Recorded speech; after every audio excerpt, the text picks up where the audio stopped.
Allowing me to stand before you again to discuss the ever-elusive subject of budgeting. Pastor Bonsila believes that budgeting is one of those financial lessons that cannot be preached enough. So she has asked me to speak again on the subject, and she calls it this time a revision exercise. Who knows, maybe next year she will make us all write exams on the subject. So if you see me here again next year, I will be conducting multiple choice questions on budgeting. The title of my message today is The Do's and Don'ts of Budgeting. I'm sure many of you will agree when I say the majority of individuals who find themselves in financial trouble are working and they receive regular income. They have jobs, they work hard at those jobs, and they also work overtime, and still they cannot make ends meet. And the reason they can't make ends meet is because they don't know where their money is going. The plan is this. This is what we are going to try and cover today. We are going to start with an introduction, and then we are going to discuss why women are victims of poor financial planning. We will move on and discuss some of the reasons, the habits of why people fail to budget, and then we will actually get on and do a mini budgeting process and the tool that we are going to use today. When we hear the word budget, we automatically freeze because we associate it with negative feelings like spending restrictions, penny pinching, and number crunching. And the reason why we feel that budgets are so oppressive is because they tell us something we don't want to hear. And that one thing is, no, you can't afford that. It is very disappointing to realize that that gorgeous pair of shoes in the store window does not fit into your budget. The subject of budgeting is very wide. It touches on our ability to manage the money we have, to avoid overspending. It also touches on our investments and savings as we try to save money for rainy days. It also touches on the actual budgeting process and choosing a right budgeting tool which you will be able to use. But I've always said that the best budgeting tool you can use is pen and paper. Budgeting also looks at our loans, the loans we have with financial institutions, micro-lenders, furniture shops, clothing stores, all those loans, and how well we service our debt obligations. The Bible doesn't say that it is a sin to borrow, but it does give us a lot of warnings of the dangers of being in debt, especially where you can't afford to pay back the debt. One of those warnings is found in Proverbs 22:7, and it says, the rich rules over the poor, and the borrower is servant to the lender. So the Bible says, if you are not able to pay back what you have borrowed, you become a slave to the lender. We know of many people who have surrendered their bank cards and PIN numbers to Shylocks. And as soon as their salaries go through their account, the Shylock is the first one to know. They go to the ATM and they withdraw all your salary. Isn't that being a slave to the lender? For the sake of time and the fact that this is a revision exercise, I would like to move on and define a budget. What is a budget? A budget is an itemized list of expected income and expenses that helps you to plan how your money will be spent, saved, as well as track your actual spending habits. Notice the three components of a good budget. A good budget. You spend, you save, and you track. Those are the components of a good budget. And why do we need to do these things? It is because we want to ensure that you have enough money to do the things that are important to you. And what are those things? Those are your goals. So a budget is like a guard dog. It alerts you to danger before the danger happens. It is a tool that helps you to be in control of your money, to be in control of your income, your expenses, and your savings. And it gives you the power to decide where to spend the money, where to spend your money. It also gives you the power not to spend your money at all if that is what you want. Let us look at this definition again. Does it state how much money you have to earn before you can start preparing a budget? No, it doesn't. So any discussion around nihola kancane, my salary is too low, is not going to work today. Because for most of us, the problem is not that our salaries are low. The problem is how we spend the money we make. So financial freedom is never determined by how much money we make, but rather how we spend the money that we make. It is disappointing to note that when it comes to budgeting, statistics show that women are usually victims of poor financial planning. And there are many reasons for this. They tell us that women are always lagging behind men when it comes to managing money in their households. And one of the reasons why we lag behind men is that we tend to live longer than men. Because we live longer than men, we find ourselves working right through retirement to supplement the small income that we receive. Many older women have the responsibility of looking after their grandchildren as well, and they find themselves accumulating debt because they don't have a good budget to follow each month. The second reason is that we tend to give up control of our money to our husbands. Most of us, I'm talking to married women this time, we are comfortable to leave the management of our whole household expenses and the budgeting process to our husbands. This means that we never get to understand the inflows and the outflows of money in our households. The husband takes care of the school fees. He buys the groceries. He pays for insurance. He gets loans from the bank. He pays for those loans. And we have no clue what is going on in our homes. We leave the budgeting process to the men. Then later on in our lives, when we become single again, maybe through divorce or death of our spouses, we are not in a good space to take control of the finances in our home. That is why we end up facing more challenges than men when it comes to managing money in our homes. And the third reason why women are lagging behind men when it comes to controlling finances in their homes is because we have a lot of money secrets, which we keep from our husbands. We buy stuff. We hide it away from our husbands. We have become experts at sneaking in, those handbags and new shoes. And when the husband asks you, is this new? What is the answer? Oh no, I've had it for a while. These secrets later become a problem in our lives. They become a financial burden in our lives because at some point in time, you have to find money to pay for those things which you have purchased. It would not be fair for me to move on to discuss the budgeting process before we look at some of the spending habits which put us under pressure. Let us now discuss some of the reasons why many people fail to budget.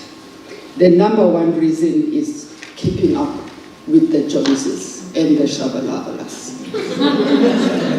These are the neighbors that have the life and the stuff that we want, and you have been trying to keep up with them for the last 30 years and still you can't keep up with them. You are comparing yourself to people whose financial position you don't know. They may have received a huge inheritance from a rich relative who died. You don't know. You also don't know the integrity of the Shabalalas. They may be bribing somebody to get government tenders. They may be stealing copper wire. They may be selling drugs. But there you are, trying to keep up with them. Also, the Joneses may be facing their own financial problems. They want to be like you. You don't know that. We need to understand, ladies and gentlemen, that households are never the same. And no matter how accurate your perception of their wealth is, comparing yourself to others is not a healthy thing to do. It will definitely lead you to accumulating debt. If you are somebody who's never content with what you have, this can lead you to accumulate a lot of debt which keeps growing and growing, and it will one day put you in trouble. The next don't, which I would like to discuss, is impulsive buying. Impulsive buying is a condition, unfortunately, that is normally associated with women. And it's one of the big areas where our spending gets out of control. This is when you walk into a store, you see something pretty and shining, and you buy it. There is no thinking involved. This item was not in your budget. You didn't plan to buy it. You didn't go home to think about it. You looked at it and impulsively, you decided to buy it. You know what, ladies? Advertisers have studied our behavior. These people go and spend a lot of time in university studying. They study our behavior to encourage us to buy more. Everything in these stores is designed to entice us to spend money. And we say, look how much I am saving, instead of saying, look how much I have spent. These days, they have come up with what is called combos, where you are put under pressure to buy more food than you need. Instead of just buying rice, the rice comes with sugar and cooking oil. And you end up, instead of buying one item, you end up buying 3 items. My discomfort with impulse buying is that we tend to buy things that we don't need now, things that we don't need today. Imagine coming home with 5 bags of frozen chicken. And the only reason you bought the frozen chicken pieces is because they are on special and nothing else. How many months is it going to take you to go through 5 bags of frozen chicken? It is okay if you have a big family, but for most of us, the food that is usually purchased in this manner, it goes to waste and it's thrown away, and most of it expires before the food is consumed. Impulse buying tends to lead us to accumulate debt because we are being put under pressure to buy impulsively, and you are buying stuff that is not in your budget. Why would you load your budget, your August budget, with food that you are only going to consume in November? In August, buy what you need in August. Let November take care of itself. The other thing that puts us under in problems is the failure to manage black tax. This is money where members who are well off usually provide support to less financially secure family members out of obligation or a deep sense of family responsibility. You just feel like this is your problem, you have to give. Is there something wrong with this, ladies? The answer is no, because some of us in this room today, we are where we are today because of contributions that other family members did or made. They sacrificed to take us to school, they sacrificed to take us through university, and there's nothing wrong with you doing a similar thing for a less well-off member of the extended family. However, does it mean that you have to pay school fees for every child in the extended family that gets thrown out of school? Does it mean you have to pay for every wedding that takes place in the extended family? Does it mean you have to pay for a coffin? You have to pay for the green carpet, and you also have to buy a cow for a funeral if anybody dies in the extended family? The answer is, I don't know. It depends on the situation on the ground, and it also depends on the dynamics of the home. But my discomfort with black tax is when your finances are stretched too thin to the point where you now have to go out and borrow money from Shylocks, from micro-lenders to support the the disadvantaged family member. Your own family ends up suffering when you get caught in this cycle of debt, simply because you can't say no and you feel you are taking care of everything. The term black tax also speaks to the mental and emotional problems that come with this practice, which results in many people resorting to alcohol and drugs. Another issue which I would like to discuss with you ladies is the hidden costs of a purchase. This is another stumbling block that we come across as we prepare our budgets. It is not considering the full costs that come with expensive purchases that we sometimes make, like buying a car or buying a home, and the impact of those costs on our budget. For example, if you want to buy a house, the bank will tell you that your installment is going to be 10,000 a month. What we tend to do is that we look at the 10,000 a month and you say, cool, yes, I can afford 10,000 a month, and then you go ahead and you enter into this arrangement. But stress will soon kick in when you later realize that this purchase comes with other related costs, such as insurance, bond registration, and transfer costs, which you have not budgeted for. The loan repayment alone may be affordable, but these other costs that are directly linked to your purchase will take you by surprise. So always ask the banker what other costs are involved when you make a purchase.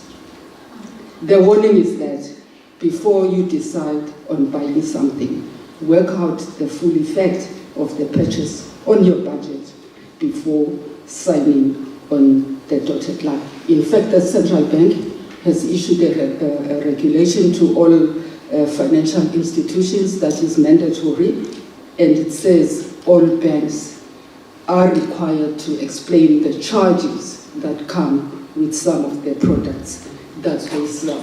So it is within your right to ask your banker what charges will follow once you have made this particular purchase. It also says, the central bank has also insisted that this must be done in a language which the borrower understands.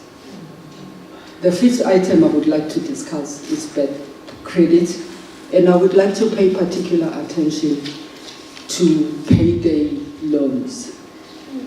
A payday loan is an amount of money that is lent at a very high interest rate on the agreement that it will be repaid when the borrower receives their next wages. I really don't know what to say except to ask Pastor Bonsile, what am I supposed to teach a person whose salary is already committed to a micro-lender? My boss used to say it's an exercise in futility. You have taken a loan from a micro-lender on the promise that you will repay the loan. He will take your salary at the end of the month. Income is zero, expenses are 10,000. Where will the money come from to meet the budget? Oh, I forgot, you will probably sell a car. At a glance, a payday loan appears to provide a quick financial relief, but statistics have indicated that people who take payday loans end up regretting this decision because the loan is like quicksand. It sucks you in within a short space of time and you feel like you're falling off a cliff. My main discomfort with payday loans is that they target individuals that are poor, who do not qualify for normal credit in financial institutions, mainly due to past financial misconduct. Here are the pros and the cons of a payday loan. Payday loans are quick and easy and flexible to get. Many give a same-day option. A credit check is not done, which means you qualify for the loan even if you don't qualify for the loan. The loan is not backed by any asset. It is unsecured, and the only requirement to get a payday loan is an ID and a bank account and a steady job. The disadvantages of this loan are huge. They are very expensive. They come with crushing interest rates of up to 40 or 50% a month because of the high risk of the borrower. Many people who take these loans are left in a worse off position. They target people, which, as I have said, that are poor, and they have nowhere to turn if they need money for food, utilities, or rent. And because they target desperate people, the loan comes with unfair and abusive loan terms on borrowers, including authorizing the lender to transfer cash from your bank account. Remember Proverbs 22:7, you are a slave to the lender. What can you do? And because of their short duration as well, you keep borrowing more and more to come out of this hole. There are other loans that fall into this category. We did discuss them in detail in the first presentation. Personal loans, ladies. They form the largest portfolio in most banking institutions. And what do personal loans finance? They finance things that have no value or things that have little value, things that depreciate over time, such as weddings, lobola, and holidays. Although these assets have no value, the loan is very expensive, with rates of up to prime plus 10, and prime is 11% right now. And they are repaid over a long period, which means you are just paying interest on interest for many, many years to come. Credit cards, ladies, we discussed that last time. Same thing is happening here. The interest rate is high. My credit card charges 22%, yet the minimum repayment, the APO, that gets sent to your account is very, very small, which means the intention is not for you to finish this loan. So you must try and pay more than the minimum balance that is sent to you. Very quickly, how do you know that you are in credit card trouble? These are the signs. You can't afford to pay off your credit card in one bullet. If you were asked today to pay off, to clear your credit card account, would you be able to do that? If the answer is no, you may be in credit card trouble. Also, you carry a debit balance from month to month, which means your account doesn't fluctuate. It doesn't go into credit. It is always in debit. If that is the case, then it means, ladies, that you may be in trouble. The balance keeps growing every month. You also pay the minimum balance each month, which means you can't afford to pay more. You will not finish the debt. That is a sign that you may be in credit card trouble. And the biggest sign is when you start getting cash advances against your credit card. That transaction comes with very high charges and penalties. It is just not worth it. So ladies, if one of these items applies to you, you must know that you may be in credit card trouble, and your credit card will soon give you a problem.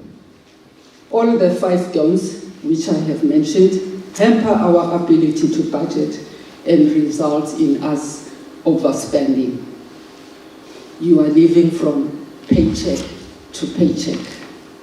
We have come across many people in this country who were once ministers, people who ran very successful businesses and were living in big houses, driving big cars, and eating in fancy restaurants. You look at them today and you can't recognize them. Where is the problem? The problem, ladies, I'm telling you, is that they spent their lives paying everybody else and they forgot to pay themselves. How do you pay yourself? By saving. How do you know that you are overspending? You never have enough money. I have a friend who once said, if somebody can come by selling a bicycle, I will not have money to buy it. The balance in the bank is low, or should I say your bank account is overdrawn. You can't pay your bills in full. Sometimes you are late, and sometimes you miss certain payments. Watch out, because creditors will think that you are a riskier borrowers, and it will affect your credit score.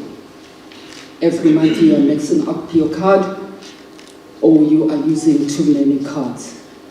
This is a sign that you are overspending.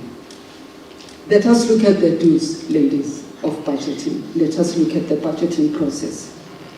If you have already tried to budget and it didn't work for you, maybe you need to try it again to make some minor changes here and there, and it may just work for you. As we start to prepare our budget, we need to keep a few things in mind. Number 1, you need to set realistic goals. In this section, you identify all those things that are important to you, and you begin to decide how much you want to spend on those items. These are your goals, and whenever you prepare your budget, you must always keep your goals in mind. And this could be, do you want your kids to have a good education? Maybe your goal is to start a business one day. Maybe you want to save for a down payment on a house. Maybe you want to get married soon, or you want to go into a comfortable retirement. Remember that these goals have been set by you, they are yours, and you want to achieve them. You can't keep tossing your money on every shiny object that comes your way if you have goals. Also, when you set your realistic, when you do your budgeting, I don't want you to take drastic actions. Your expenses must be realistic. Don't try to get by with one car when you know very well that your family needs 2 cars. Other families need 1 car, other families don't need a car at all. You know the situation in your home, stick to it. The second item you need to keep in mind is that the budget must be simple and flexible. The budgeting process is designed to be simple and flexible, and you must have an expectation that the budget is going to change from month to month. That is why you need to keep tracking it. The more complicated the budget is, the less likely you are going to get to stick to it. A budget is like a diet. If it gets too complicated, it will not work. If you have to count calories every day and weigh your food, it is not the right thing to do. The budget must be simple and flexible, and it must be designed to answer one question only. Where is your money coming from, and where is it going? That is the only question that should be addressed by a budget. The third thing you need to do is to understand your income. You have to write down your income, the income you receive on a regular basis from every source. Again, you are not selling a cow in this section. You are just writing your income, that which you receive on a monthly basis. If you loaned a cousin 3,000 last month and he promised to pay you back this month, don't put that in the budget, because it was wrong to lend a relative money in the first place. They don't usually return it. By understanding what hits your account every month, you begin to paint a picture, a true picture of what you do with your money, and you can make informed decisions. So ladies, this section of the budget cannot be done very quickly. You need to take your statements, understand your income. Do it seriously, not when you are watching TV or on the phone with a friend. Otherwise, you are setting yourself up for failure. You are going to be going around saying, Sissy, budgets don't work, I tried it and I failed, when you actually didn't do it thoroughly.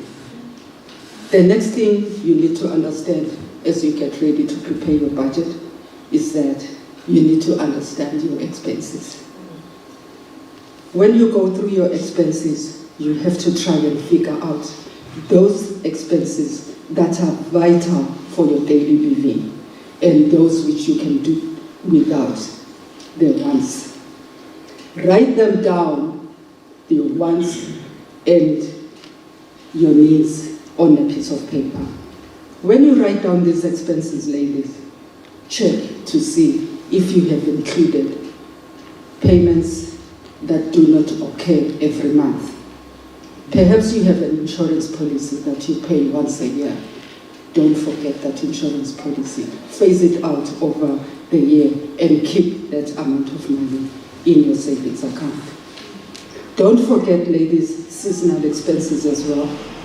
The children's uniform, winter uniform, also include it in your budget. Don't wait until winter before you realize that your kids need clothes. Weekly expenses, perhaps you pay your gardener every Friday. Include that in your budget as well. What about special occasions? Birthdays, anniversaries, baby showers. Remember, you have to take a present. Have you included that expense in your budget? Understand your expenses. Small expenses, like magazine subscriptions, going to the movies, the occasional pizza for the kids. These small expenses can quickly add up and they will take you by surprise. Hidden costs, as we have spoken, are another element that should be included in your budget. Once you have done all that, ladies, you will end up with something like this.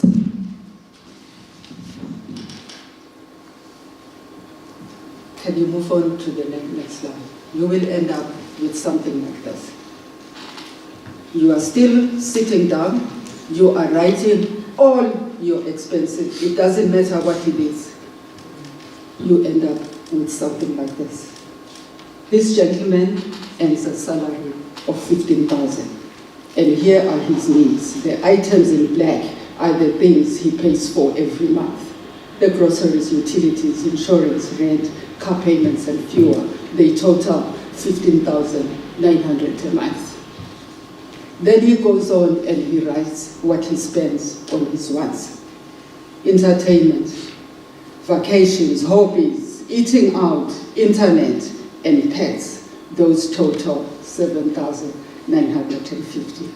If you add 15,900 and 7,950, you get 23,850 for somebody whose salary is 15,000, which means there is a shortfall of 8,850. And no matter how hard you pray for this shortfall of 8,850, it will not go away. You need to make certain changes in your budget. Then when you are sitting here, you are thinking, Jesus, that is why I can't make ends meet. I've really overspent by 8,850, and I am not going to go to Pastor Ray for prayer. Then you sit down. What do you need to do? You need to start making trimming arrangements. You start to make trimming decisions. Look at your priority expenses, your needs, and see if there's any fat there. For this gentleman, he decided that his groceries will come down from 3,000 to 2,000 because he has realized that a lot of food is rotting in the refrigerator. Those 5 bags of frozen chicken pieces, he's not eating them all, they are still in his freezer. Utilities, he says, no, I can't cut any fat there. They remain at 800. Insurance, he cuts it down from 600 to 350. Why? Because he has realized that he is driving, the car he is driving is not affordable. So he is going to change his car. Then his insurance is also going to come down. Rent, he was paying 6,000 a month. He has decided to move into a smaller apartment where he will be spending 3,500. Car payments, he's no longer driving the BMW, he's now driving a smaller car, and his car payments are now 2,500.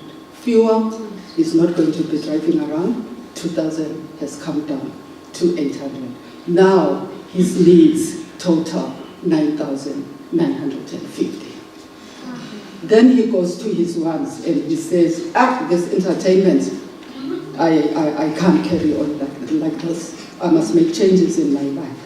He cuts his entertainment to 500 a month. Vacations, instead of going on holiday or going to Nelspruit twice a year, he's now going to go once a year.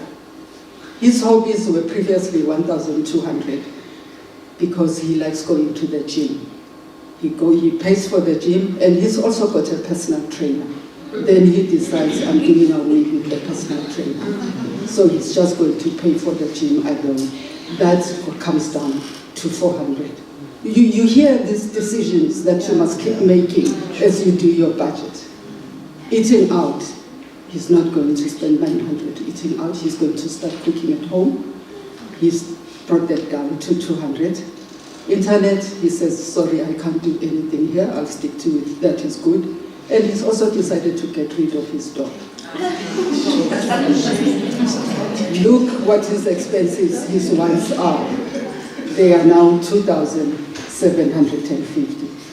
His total expenses now, after making trimming decisions, is 9,950, the items in red, plus 2,750. That's 12,700. Guess what? He has an extra 2,300, which he can save on a monthly basis. This is what we need to do as we prepare our budget. Let us look at the budgeting tool, which I have prepared for you today.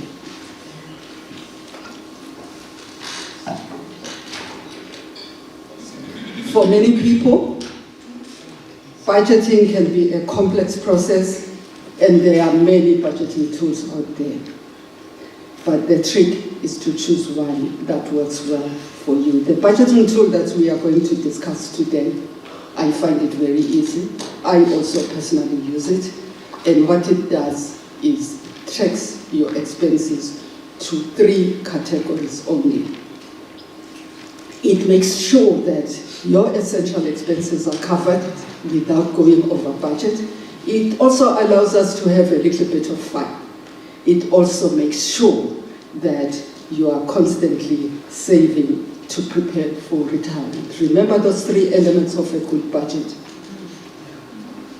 There was a savings. The last pillar there is a savings.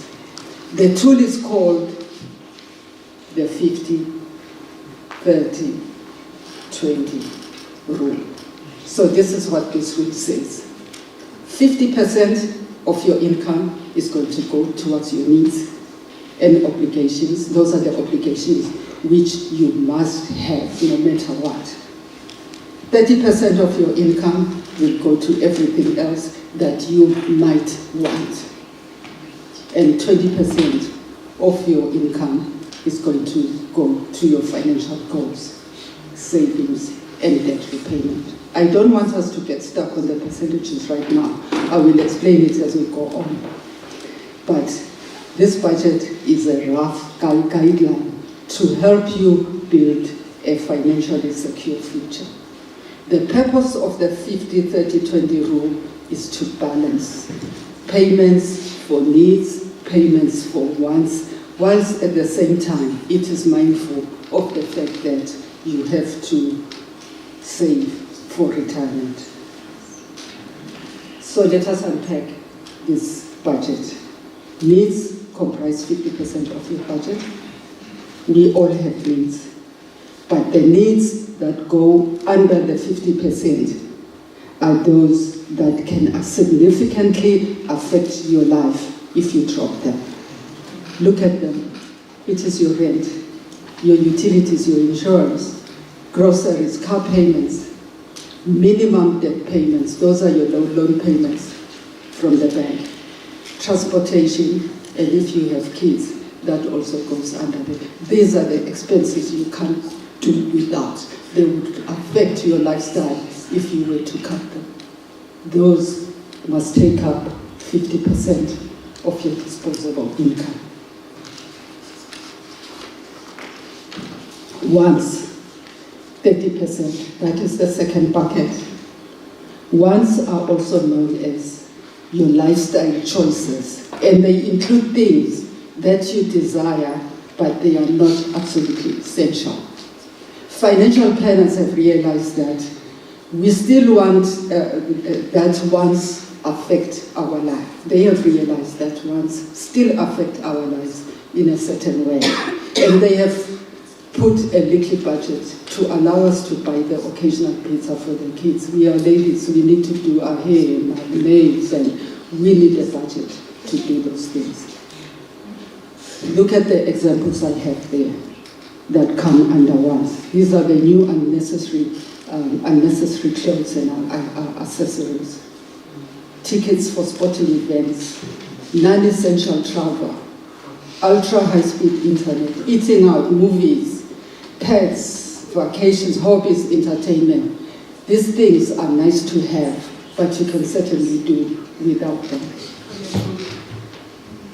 For example, we must note that having a home is a basic need, but a luxury home, especially if you can't afford it, becomes a want. The same thing applies for high-end cars, watches, and designer clothes.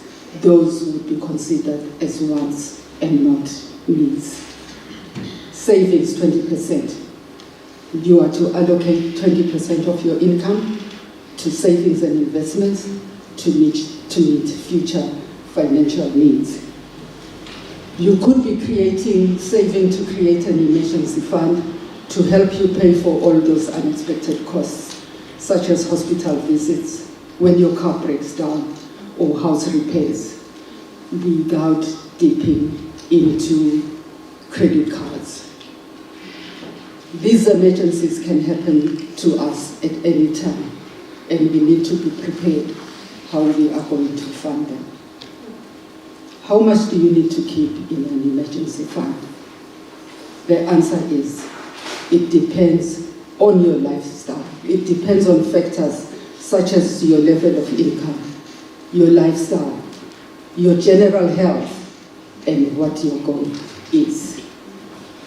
This category, the 20%, also includes that saving for your retirement, which is critical as people are now living longer. Life expectancy is extending well into the 90s. And you know what, ladies? It means most people will spend more years in retirement than they did working. And this will put great pressure on their savings. I was talking to my daughter yesterday, and she said, "Don't worry, Mommy, I will be paying my black tax when that time comes. That is why we need to start saving very early from that first check. Don't wait until your financial position improves before you start saving. Don't wait until you have paid off all your loans before you start saving. Do it immediately.